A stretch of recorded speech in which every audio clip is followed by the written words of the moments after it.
Hello, and welcome to this International Archives Week 2026 online case study session.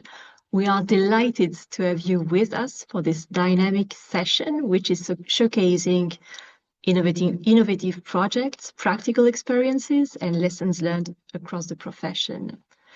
The theme of this session is Archives, Colonial Legacies, and Non-Sovereign Contexts, Displaced and Shared Heritage. And these online case study sessions are part of the International Archives Week 2026 and reflect this year's theme, Archives for Justice. This session brings together 4 case studies presented by ICA members. We will hear from Ms. Ana Laura Zavala Guillén and Ms. Yully da Chaga Cabrera on the presentation Sankofa, Marooning the Archives. Then Mr. Jonas Van Mulder, Co-curating description of colonial photography. We will then hear from Ms. Janelle Duke, Fractured, Fragmented and Ghosted, the case of West Indies Federal Fund and the challenges of archival justice in the Caribbean. And finally, we will end this case study session with Mr. Razali Samsudin, with his presentation, Offline First Memory Commons, Manifest as Justice Infrastructures for Archival Access, Preservation and Community Control in Asia Pacific. So, to make this session more accessible, Zoom's automated closed captions are available, and you can activate them at the bottom of your Zoom screen and select your preferred language for live translation.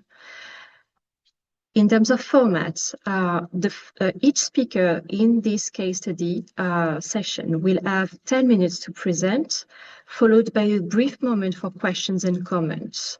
And we will invite you to share your thoughts and your questions in the Q&A box as we go along. Finally, I want to thank you to all the speakers who responded to our call and to the global ICA community for continuing to celebrate and advocate for accessible archives.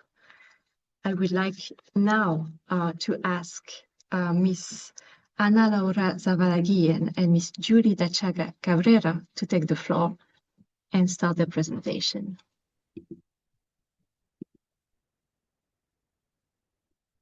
¿Pueden ver mi presentación? Can you see my presentation? Absolutely. Yes, Thank you. Thank you, Marianne, and thank you. Gracias a todos por estar hoy. Mi nombre es Ana Laura Zavala Guillén, soy profesora investigadora en geografía histórica y junto al artista visual del Uruguay, Yully da Chaga Cabrera, vamos a presentar el caso de estudio número 1 que llamamos Sankofa, Marooning the Archive o Cimarroneando el Archivo. Este proyecto de investigación nació en el año 2020 durante mi investigación postdoctoral, que fue auspiciada por la Academia Británica, de British Academy, que tenía como objetivo estudiar las geografías de fuga en el Río de la Plata, una región que incluye a Argentina y a Uruguay. Este trabajo se inició con un trabajo en archivos coloniales, tanto en Uruguay como en España, de recolección y encuentro con esas historias. También incluyó entrevistas a referentes, líderes, lideresas del movimiento afrosocial uruguayo, y allí fue cuando conocí a las 3 artistas afro-uruguayas, Karen Antunes, Yully da Chaga, que está hoy con nosotros, y Mari Portocasas. En conversaciones con ellas pude establecer esos lazos entre las historias que leían los archivos y las historias de fuga y resistencia que ellas me contaban, que eran partes de su familia. Así que decidimos conformar este colectivo que une las artes visuales y la investigación, la epistemología que nos inspira viene del símbolo adinkra, que es el Sankofa, que está aquí en esta imagen del pájaro, que mira hacia atrás, la necesidad de mirar hacia el pasado para aprender lecciones que puedan iluminar el presente y el futuro, bajo esta idea que activistas e investigadores hablan de que el futuro es ancestral. ¿Qué hacemos nosotras juntas? Analizamos registros coloniales que contienen historias de mujeres que se liberaron a sí mismas mediante la fuga. Queremos visibilizar esas historias, preservarlas y dar nuevas lecturas posibles a través de las artes visuales contemporáneas. Nuestra investigación intenta desestabilizar narrativas oficiales que han formado parte de las historias de nuestros países. Primero, la construcción oficial de la región rioplatense como una geografía blanca o blanca mestiza de aspiración europea que niega o diluye la presencia indígena y afrodescendiente en nuestros territorios.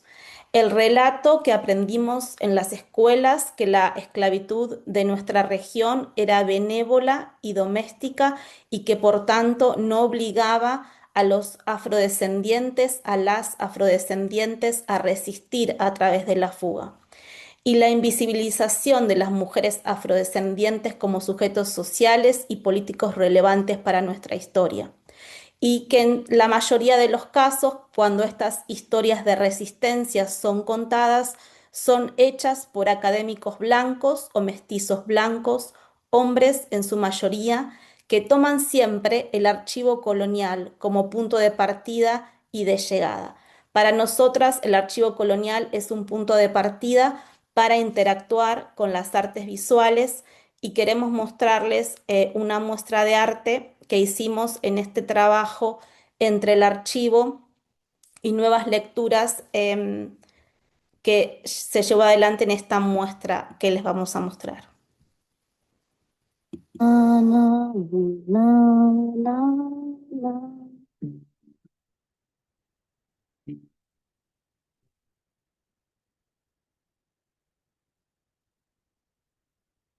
Cambio de unos besos, cimarroneaba María a plena luz, a la vista de todos, en un puesto que, aunque alquilado, amañaba como propio.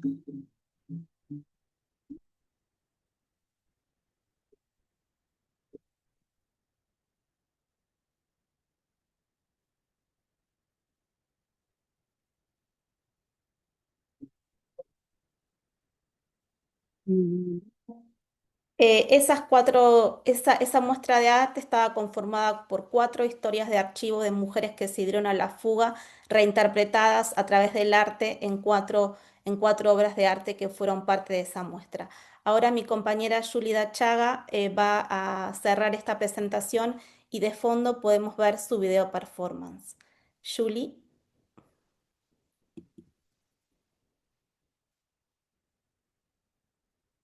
no te escuchamos si estás conectada. Sí, bueno, sí, sí. Ahora, ¿no? Comprarnos con el audio. ¿Se escucha? Sí, te escucho. Ok. Bueno, en primer lugar, buenos días. Muchas gracias por la invitación. Voy a contar parte de mi proceso de redescubrir esta parte de la historia que mujeres comunes, negras, desconocíamos que estaban estos archivos. Gracias a Gracias a Ana, tuvimos acceso a ellos y el primer encuentro fue en una fotocopia, en un papel que conocía de este tiempo, donde estaban esos retazos de las vidas de estas mujeres negras en fuga. Eh, el encuentro con ellas en ese primer papel era como encontrar un pedacito de esa historia que repercutía en mí porque era parte también de mi vida. Si bien era María Genoveva, vino fugada de Brasil con 43 años, este pequeño relato que tenía de estos archivos contaba también lo que podía haber pasado mis mujeres ancestrales, esas que desconozco. Encontrarme con María Genoveva fue hacerla parte de mi familia. y de ahí, de ese proceso de encontrar, de releer, de ese pequeño trazo de su vida, escrita en una letra en un lenguaje que desconocíamos, que teníamos que interpretar porque era muy difícil y ilegible a veces lo que estaba ahí escrito, hacerlo nuestro. Ahí, ahora lo que ven ustedes es el encuentro con los archivos, con ese momento tan especial que fue encontrarnos con ellos, de pasar de la fotocopia al papel real. Con esa humedad, con unos guantes que teníamos en las manos, poder sentirnos, atravesar un túnel en el tiempo y encontrarnos con esas vidas de esas mujeres. 200 de la historia el registro data de 1803. Así que al año que estábamos, al tiempo que estábamos, que fue en el 25, eran como 23 años, o sea, nada, un montón de tiempo, pero sin embargo estábamos ahí, siendo testigos fiel de una historia, de la vida de 4 mujeres. Fue sumamente importante, marcó para mí un principio al acercarme a ellas y marcarlo también en el futuro, porque así como yo y mis compañeras artistas desconocían que se podía acceder, también hay otras personas, mujeres negras, que desconocen estos archivos. En la esclavitud se cuenta todo como que fue todo muy benévolo, el accionar, pero eran traídos como animales, como un producto. Y acá estaba porque al hacer esa fuga resistían, no querían padecer más ni sufrimiento ni dolores. Eso marca a nosotros también en la vida de mujeres, de mi familia, muchas cosas que habían vivido. Mi madre está viva y pasó muchas cosas que vienen de esto. Así que no era lejano lo que marcaba María Genoveva en ese trazo de vida y que escrito por hombres blancos, ¿no? Ponerles cuerpo, ponerles mente, ponerle el cuerpo y abrazarlas era como abrazar la parte de nuestra historia. Es llegar ahí a un tiempo y sobre todo contar para otros que desconocen esto, que no está en los libros de historia, hacerlos visibles. Muchas, como ellas, quedaron en los registros de los archivos y otras ni siquiera llegaron a destino. Ese resignificar es visibilizar parte de nuestra historia. Y de esa forma me paro en la performance, dando la espalda al poder en este hoy, acuerpando a todas esas mujeres, pero con la vista al futuro, para que estas historias se conozcan. Pero no se conozcan por la gente letrada, sino por las mujeres y hombres que vivieron estas situaciones. Es un marcar, es muy importante para nosotros. Bueno, desde ya muchas gracias y quedamos atentas a cualquier pregunta que ustedes deseen hacernos.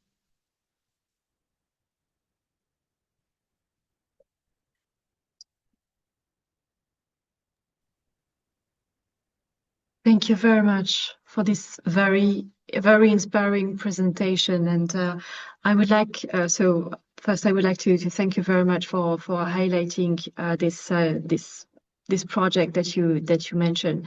I would like to open the floor to questions from the audience.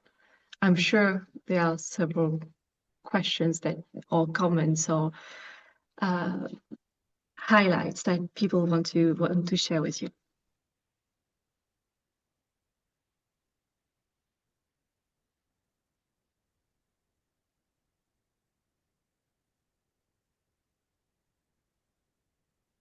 I was actually, I think,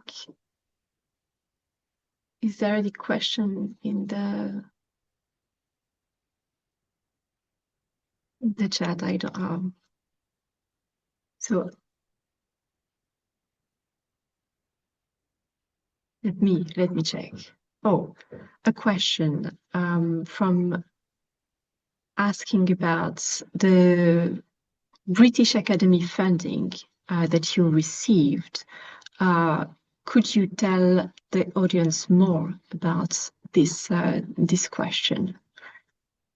Sí, este proyecto de Sankofa, Cimarroneando el Archivo, nace de un proyecto postdoctoral en el marco de un llamado de la Academia Británica que tenía esta historia de analizar geografías fugitivas, pero de una manera decolonial y participativa. Entonces, ha sido el financiamiento inicial del trabajo de archivos y también de entrevistas y trabajo de campo, colección de datos y la posibilidad de crear esta colectiva como una forma más horizontal. También nosotros tenemos muchos sponsors más que hicieron posible la exhibición de arte, como UNESCO, el Fondo de Poblaciones de Naciones Unidas, el Ministerio de Relaciones del Uruguay, el Ministerio de Educación y Cultura, el Instituto Afrodescendiente para el Desarrollo y el Estudio y la Investigación, es decir, sociedad civil, Estado uruguayo y organizaciones internacionales que acompañan y siguen acompañando este proyecto, de todos y todas. No sé si de esta manera contesté la pregunta.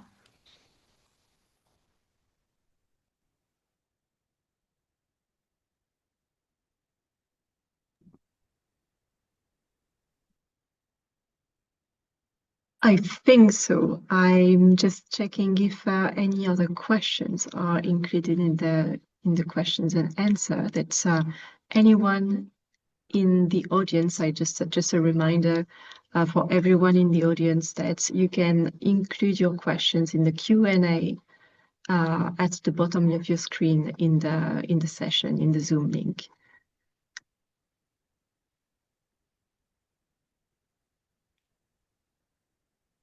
Well,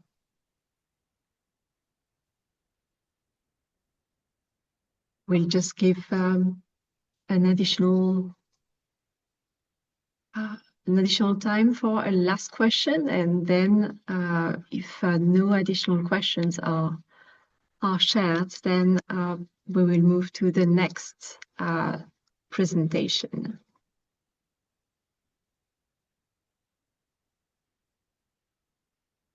I don't see any additional questions. Do not hesitate to add your questions in the chat, in the Q&A.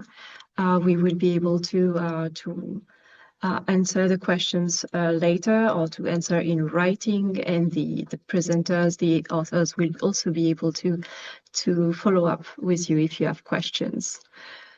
So on this note, I would like to thank you very much, Ana Laura and Yully, for your excellent presentation, and go to our next presentation. And I'm going to give the floor to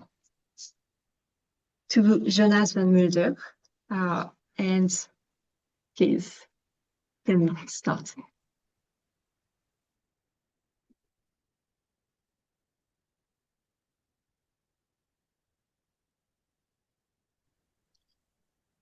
Hello, everyone.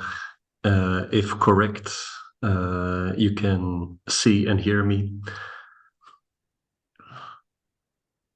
Good afternoon, everyone. Thank you very much for the invitation. It's very hard to follow up after such a powerful presentation, but I'll do my best also in 10 minutes to tell you something, or to introduce you to a project that we recently did with a couple of colleagues here at KU Leuven in Congo and the Belgo-Congolese community here in Belgium.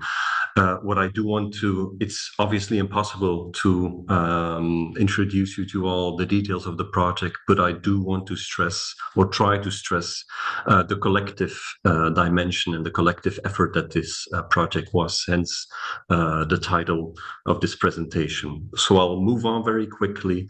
I'm very sure there will be questions because I will miss nuances or details, so don't hesitate to ask me now or later more. The project that I will present very briefly now actually emerged from a big European project, so a wider project that was developed, as you can see, and executed by a range of European cultural institutes and archives. You see the list of partners here on the slide, with again, in a nutshell here, with the main aim or the main ambition to work around or to address the fact that many of the online digitized collections, be it documentary collections or artifacts that stem from a colonial context, still carry with them colonial descriptions, terminologies, vocabularies that still evoke today a colonial dimension and can thus still be hurtful to people that consult the archives online, but also if they use online inventories to eventually do research in physical reading rooms. So the main ambition of this bigger project was to develop a tool to detect these biases in cultural metadata and to address them. Now, within that very big project, I was involved in a team that specifically focused on colonial collections that stem from a colonial context, and with which we intended to seek contact with heritage communities that still today feel connected to this past, to these collections, or are connected but are not aware of its existence, and to try, in communicating with them, try to rethink the way that we as an archival institute preserve and present these collections to our research communities and wider communities today. And we chose a sub-collection of the Kadok collection as a point of departure. And Kadok, obviously unable to present Kadok in detail here, but Kadok is a cultural archive situated in Leuven, in Belgium, affiliated with KU Leuven, a private archive of around 40 running kilometers of documentary heritage and a library collection that really focuses on the interplay between religion, culture and society. And within this collection, we hold some 40 archives that were produced by religious institutes that were active in missionary regions in the former Belgian colony of Belgian Congo and the independent Congo state. One of those religious institutes, the Flemish Franciscans, produced a particularly extensive and voluminous audiovisual archive. Some information about this very concise information, obviously, on this missionary project that began in the 1920s in the south of Congo, that was really very involved in the development of the ecclesiastical structure in the south of Congo, providing the first bishop of the diocese of Kamina toward the end of the colonial period. And in that period of time, that quite short period of time that they were active in Katanga, they produced this vast amount of not only documentary, but also visual archives. And the reason why we focused on this sub-collection, so to say, was not because its language, its metadata was particularly problematic. Of course, it carried with it a colonial dimension, to be clear, but it was mainly because of a lack of information about all these photo albums, photos, glass plates that are included in this collection, firstly. And secondly, there was already a collaboration with a Congolese expert in place at the time that Kadok decided to join this project. Just to briefly show some examples of this collection. So it contains quite a lot of glass plate series that obviously were used by the missionaries too in Belgium, in the metropole, show the missionary work, seek extra sponsors, try to stimulate vocations, etc. Photo albums that or still in the 60s, 70s, and 80s, collected these older photographs and adding new information that we can use to identify the pictures. Obviously, mostly in the 30s and 40s, these pictures also show more intimate spiritual and ritual traditions in the environment. For example, quite some series that are related to circumcision rituals in the missionary areas of the Franciscans. Obviously, the apostolate, so the catechism, the religious education that was offered is also depicted in these pictures, and within that, the local Congolese actors that were involved. In this case, for example, students of a seminar of the Franciscans, but also members of local youth, local missionary colonial youth movements. But a last example, also some very major local events, such as the appointment of a new king of the Alunda in 1951 is included in this very particularly rich photographic series. Now, what we did was, and I mentioned this Congolese expert that we had a relationship with already, Donatien Dibwe. What we did was make a selection of this voluminous collection of visual archives, and to allocate a team of colleagues of his at the Université de Lubumbashi to go and visit the places where these pictures were once taken. And again, in a nutshell, because this was a very intensive trajectory, obviously, but it is thanks to the local team that we were able to have these interviews. You can see some numbers over there. In total, I think 135 people, inhabitants, were interviewed to talk about the pictures, to not per se only ask them about the actual content, but to use the pictures as a stepping stone for a conversation about the past, about their personal, familial, community memories that they had, either good or bad, about intergenerationally, obviously, the colonial past, but also the position that these missionaries had within those local societies. So these are the locations. Obviously, it was humbling to see how these local team members were able, at that time, very difficult circumstances, visit these places, talk with people, and record these interviews. And what they did was actually collect these very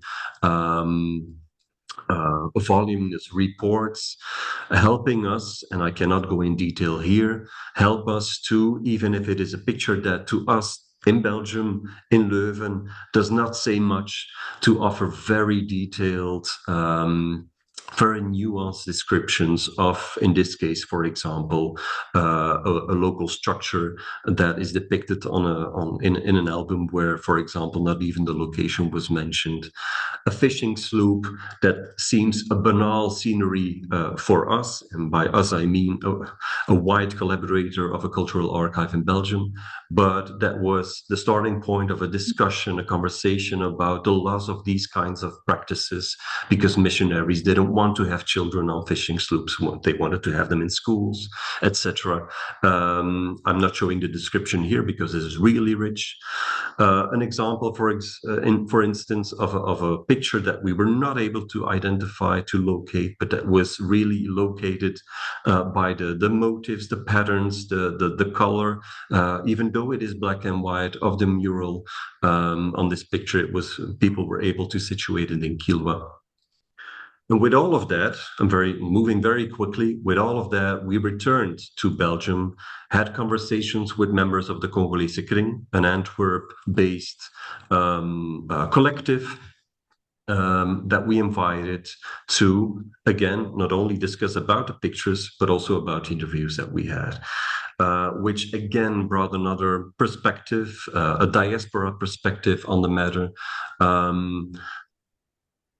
we made an exhibition together to put all of that into a very limited capsule exhibition. And I can allow myself to be very quick and nuanced here, because online you will be able to find the text that we produced for this exhibition with some of the interviews and some of the reactions that we gathered with Congolese in Belgium. And you can see here just the poster of that exhibition and one photo that gives you an impression of the scenery. So to end up with one sentence, this is my last slide. This was like a learning trajectory for Karok to see in a very particular context how we can make more sense of the audiovisual colonial collections that we hold and use them to enhance collaborations with experts in Congo and in Belgium.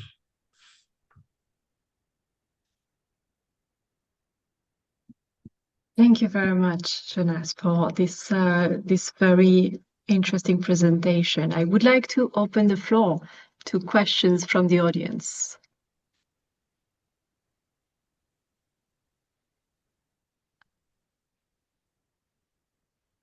Checking the Q&A box, where you can all the participants of the webinar can put their questions in. I don't see any for the moment. I was wondering if maybe you could, we now have a question.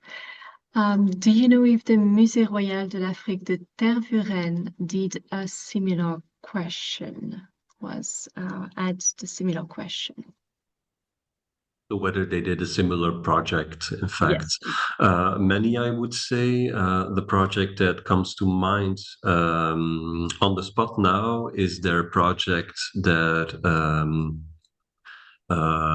is Proche, a project that they are finalizing as we speak, if I'm correct, in which they gathered a team of researchers in collaboration with the UNIKIN in Kinshasa and the Université Nationale, the Musée National, to be correct, and with the collection of Tervuren, seek information in locations where they were able to locate these parts of the collection. I don't know by heart how many objects, how many localities were visited, but to have interviews with inhabitants, even though they can only share, obviously, intergenerational memories, was at the core of this project.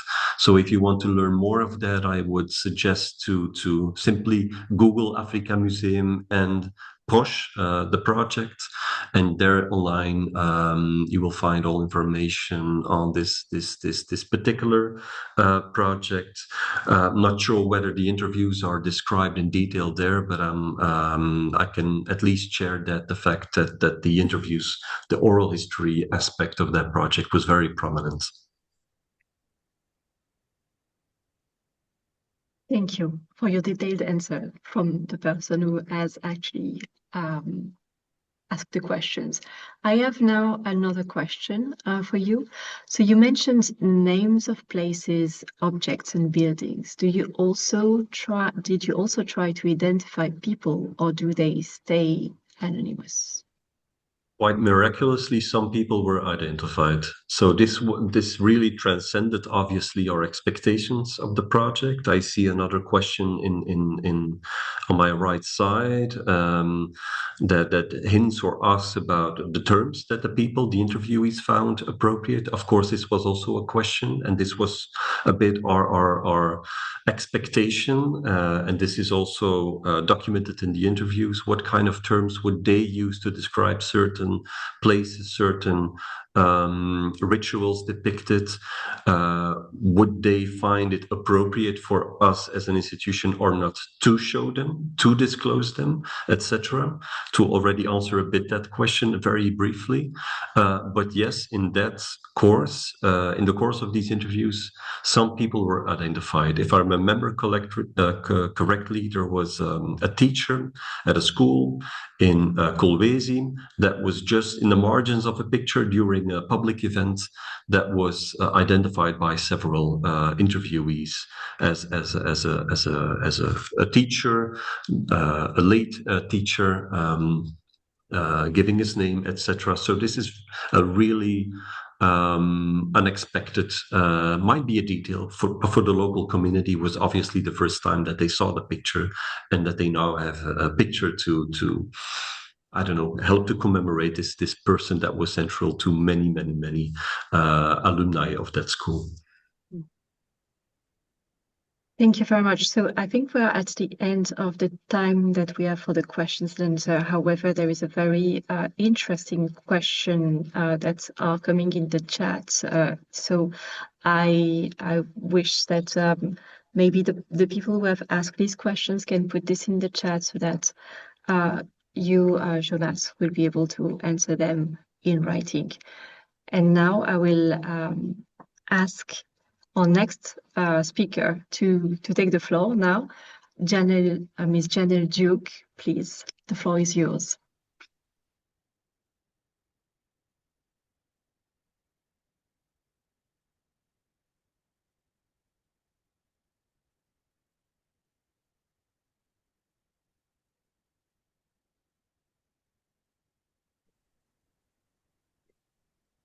So good morning, everyone. My name is Janelle Duke. I am an MPhil PhD Information Studies student at the University of the West Indies, Mona Campus, Jamaica. And I'll be looking at today, Fractured, Fragmented, and Ghosted, the case of the West Indies Federal Fund and the challenge of archival justice in the Caribbean. So before I start, I must say that with this question I'm grappling with, all collections do have some sort of fragmentation or some sort of fracturing within it and some sort of ghosts that haunt records, right? But just for me, as I was looking at the West Indies Federation, this came to the fore very, very quickly. So what you're seeing on screen here is a quote from Sir Sridhar Ramphal on one side, and you're going to see a map on the other side, right? So it may not make sense at first, but this quote by Sir Sridhar Ramphal, he is one of our foremost regional integrationists in the Caribbean region, and he was saying that the natural state of our Caribbean is fragmentation, right? Which he means to say that we are connected by history, by heritage, by culture, by identity. However, we are still fractured. And as you can see, we are fractured by the Caribbean Sea because we are all island territories. We are also fractured by our language because some of us, we are French, Spanish, English speakers, and as well Dutch speakers, by administration, and that means colonial administration. And now in the contemporary period, or governmental administrations or separate administrations, as well as insular patriotism. So I'm going to just make this a little bigger so that you can see, right? So I'm going to talk now about the West Indies Federation and how this fragmentation really looks. So the West Indies Federation, it was a reflection of the hopes and dreams and a thrust toward independence in the region. And what you're seeing circled on screen are the islands that belong to the Federation, and these were English-speaking islands, right? But this thrust toward independence didn't start in 1958 when the Federation was established. It actually started at the time of African enslavement, where you had resistance on the plantation. And embers from these fires of resistance, it carried forward into the 20th century, into the 1950s, and that culminated in this West Indies Federation. So it was really the hopes and dreams for independence. And these islands decided to come together within this federation to fight for independence. However, this also coincided with what Britain wanted because they were moving towards granting independence to some of their territories, India being one of the first. So therefore, this union, even though it was in goodwill that they were going to push forward to independence. It was actually a union of administrative convenience. So therefore, the records that were being created really, really show you that type of information. Also, the fragmentation that you're going to see. So you're going to see on screen the last island down here, these two islands here, Trinidad and Tobago. The Federation had a capital. It was at Trinidad. And therefore, the federal government would have been creating records at that time. Apart from that, all the other islands, the 10 islands that you're seeing, including Trinidad and Tobago, they would have been creating records separately. So while the federal government is creating records, you have all the islands also creating records for other reasons, for elections, for visits, etc. And then you have various newspapers covering all of this information. So you're seeing the fragmentation at work actively, that people are creating records at the same time, but there is no way to bring it together. There is no way that you're actually seeing it coming together. Therefore, this fragmentation, and this is my argument, that this type of fragmentation is the biggest hindrance to archival justice. Because in the contemporary period, what you're seeing now is that all of these islands, they still retain in their archives some sort of information or records pertaining to the Federation. Although the bulk of records would have been gifted to the University of the West Indies, and this is now at the West Indies Federal Archives Center, which is located at the University of the West Indies Cave Hill campus at Barbados. So you have that large grouping of records, as well as now you have all of these islands, these separate territories, having all of this information still. Apart from that, the Federation would have been trying at that time to create foreign policies with other territories, other countries, other islands. So you would have records being created at places such as the United Kingdom, the US, Canada, right? So you're seeing even further fragmentation, further fracturing of these records. So what we end up with is a knowable past that is partially understood. It is not fully interpreted.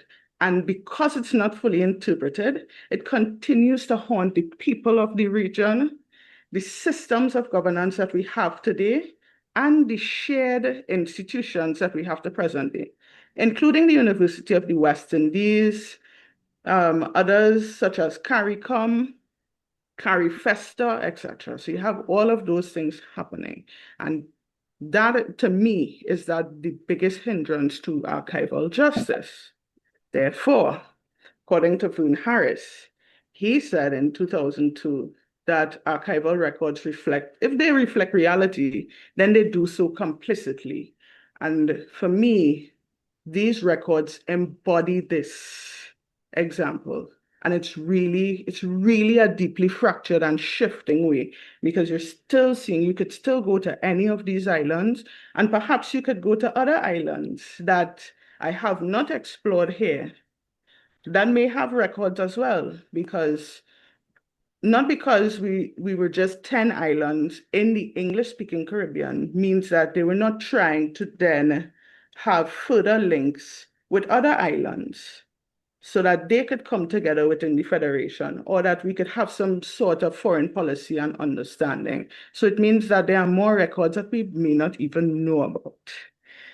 So to sum it all up, I have a song here from a Calypsonian from Trinidad and Tobago by the name of Dr. Leroy Caliste. His sobriquet is the Black Stalin, and he would have sang a song called Caribbean Unity. And this really sums up this fragmentation and the hindrance to archival justice.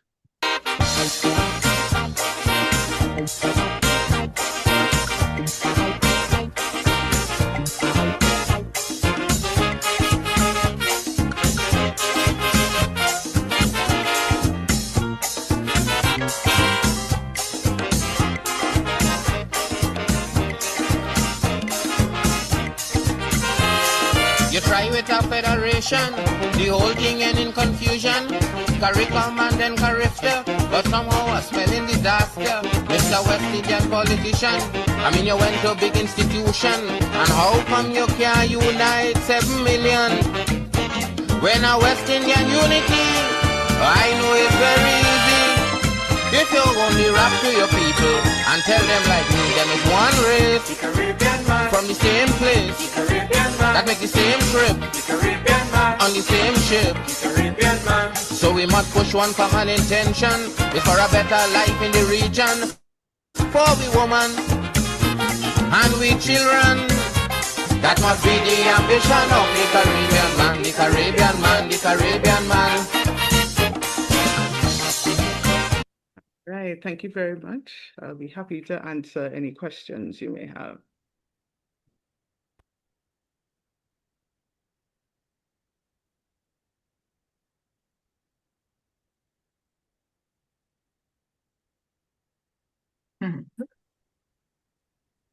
We're going to, if you have any questions, you can put them in the Q&A box in Zoom at the bottom of your screen.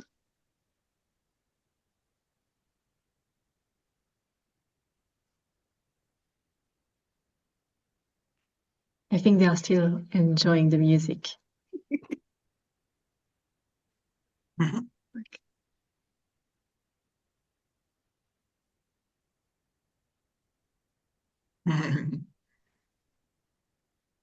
A question.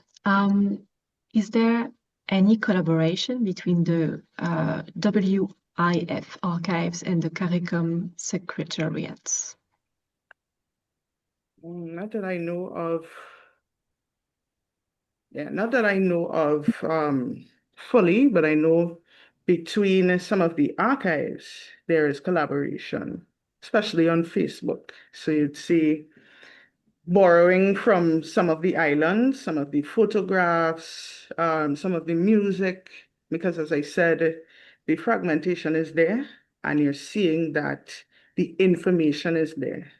So what the Federal Archives doesn't have, we could still borrow from places like the archives. And I hope that in the future, there would be some more collaboration with CARICOM.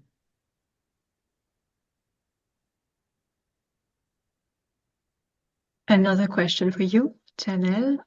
What efforts have been made to acquire archives from these different countries? Oh, that might be a little difficult to do, but I think it's more along the lines of collaboration. If we could collaborate with the other islands to find out what they have at least, so that when researchers come in, we could direct them some way, somehow to some of the information, that would be also fine.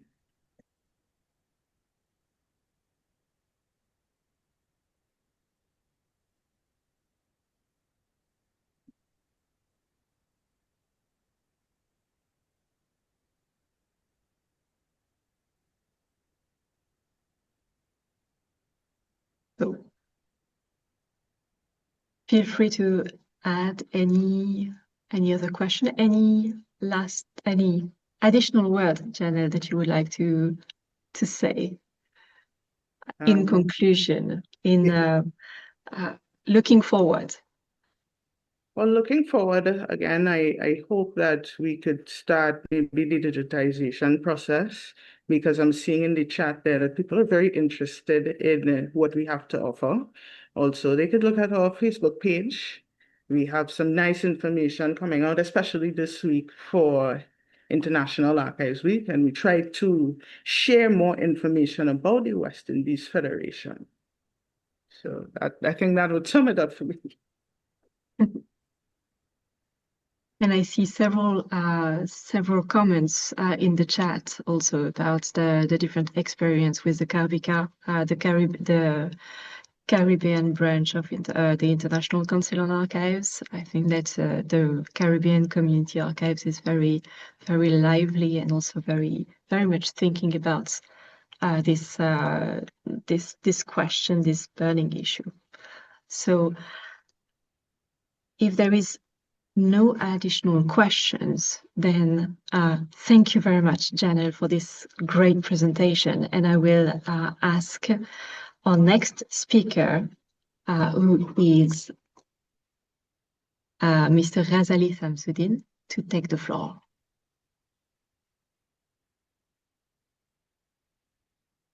Thank you.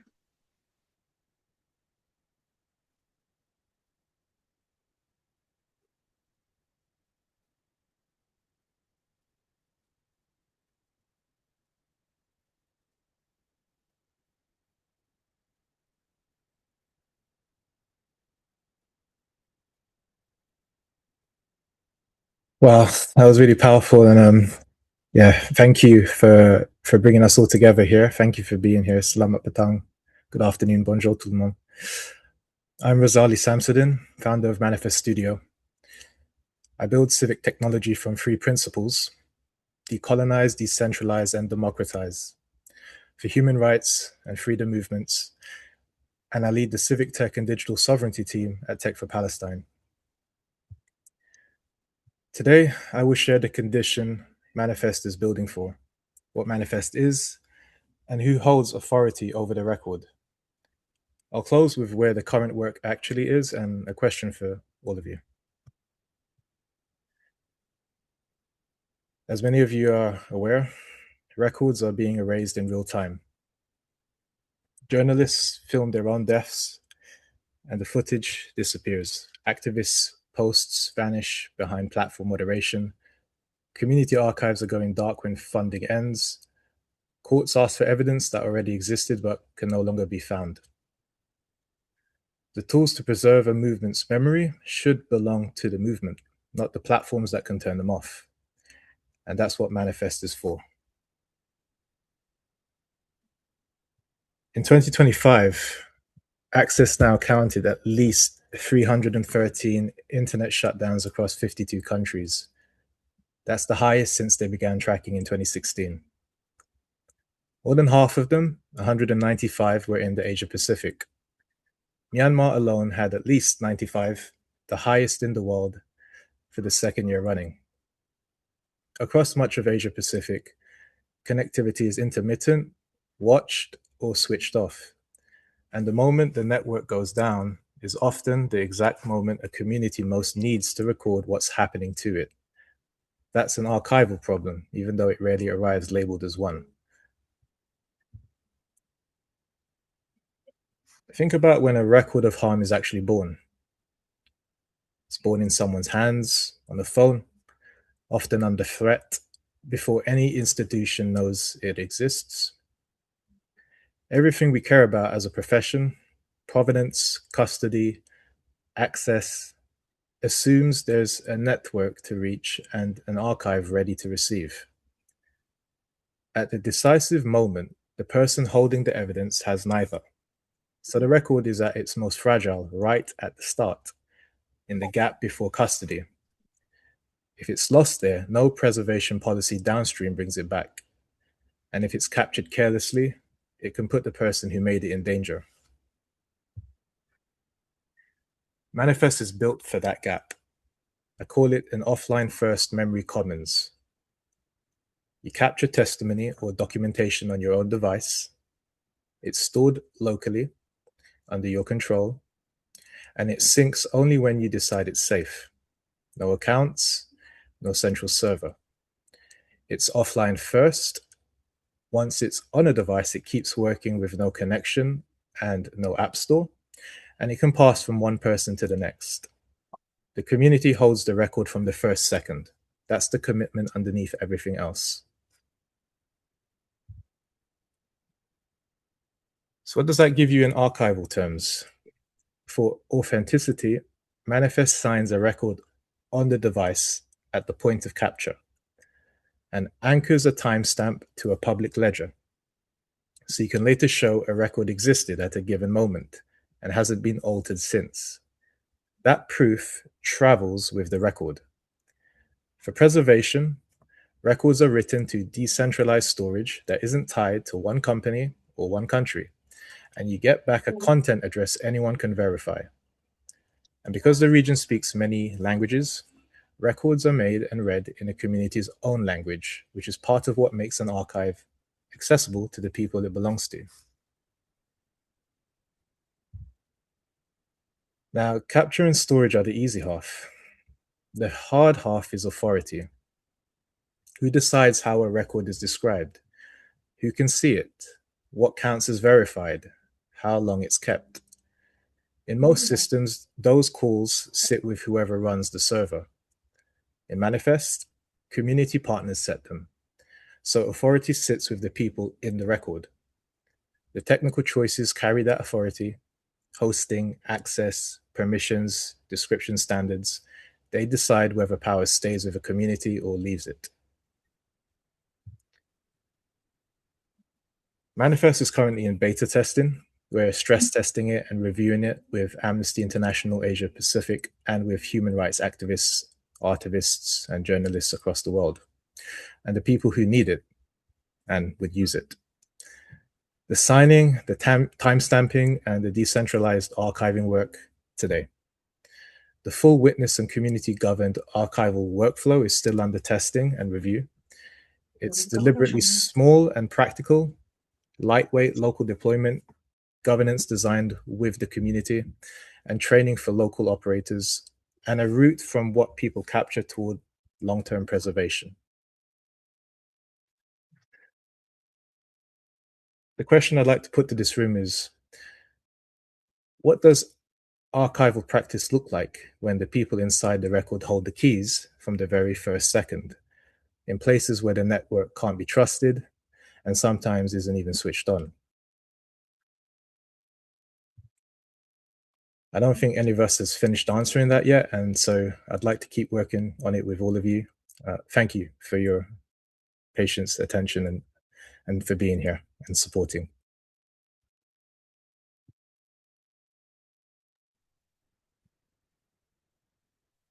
Thank you very much, Razali. I think that we already have a question for you. In what conditions should power of an archive over an archive stay or leave the community? In what conditions should the power of an archive leave or stay with a community? Yes. Yeah, powerful question. And I think that ultimately comes down to the community, the context, the people, how we reach that final decision. I think that's where it gets messy, the world of governance, and how do we make such decisions? I think it's an important process and question not to overlook, and in terms of designing a system as well.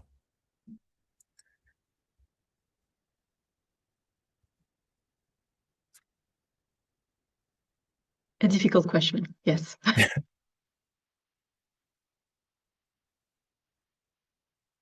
I'm just waiting to see if we have another question for you. Oh. Can this infrastructure you are creating be accessed and adapted by others too? Yes, so currently with what's being built, the ultimate vision is this would be obviously accessible for all and adaptable in their context. Yes, it's not entirely publicly launched yet, so as of now, no, but that's the direction.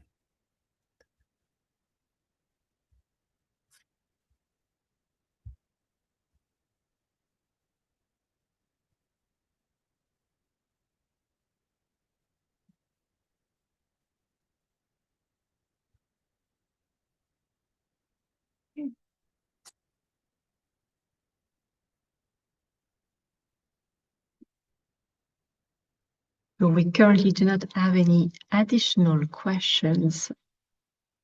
So I would just like to take like a few additional seconds to see if I'm not missing any question, any urgent questions, noting that this will be, so if you have additional questions, we can also relay to the different speaker of the case studies. So please do not hesitate. Do you have any additional words, Razali, for the audience? Thank you for tuning in. It's an honor to be able to be here with all of you, and amazing work being done just from what I've heard earlier. And I'm really looking forward to seeing how we can go forwards together as a stronger movement. We have a lot to feel hopeful for and positive about, given the resources within our communities. And so, yeah, I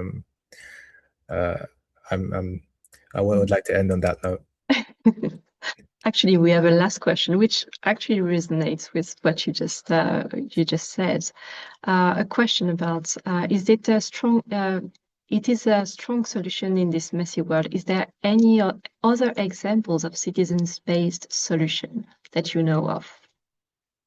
Citizens-based solutions, indeed, yes. Thankfully, there are many. Part of the research into building such a thing is to see what's out there currently that's battle tested and working under the same kind of constraints. So yes, if you look for it, there are sometimes they're not necessarily integrated or implemented in the places that you may be experiencing the challenge, and that's sometimes where the work can be or needs to be done to bring solutions where they're needed. Thank you very much. And so on this positive note, I would like to ask all the speakers to turn on their camera again. And so this is the end of our session today. I would like to thank all of you again all our speakers today, and all the community for joining this celebration of the International Archives Week. And also invite you to join the next sessions and events which are programmed during this week. And at the end of this session, to wish you for a very, very good rest of your day and happy International Archives Week. Thank you very much. Goodbye.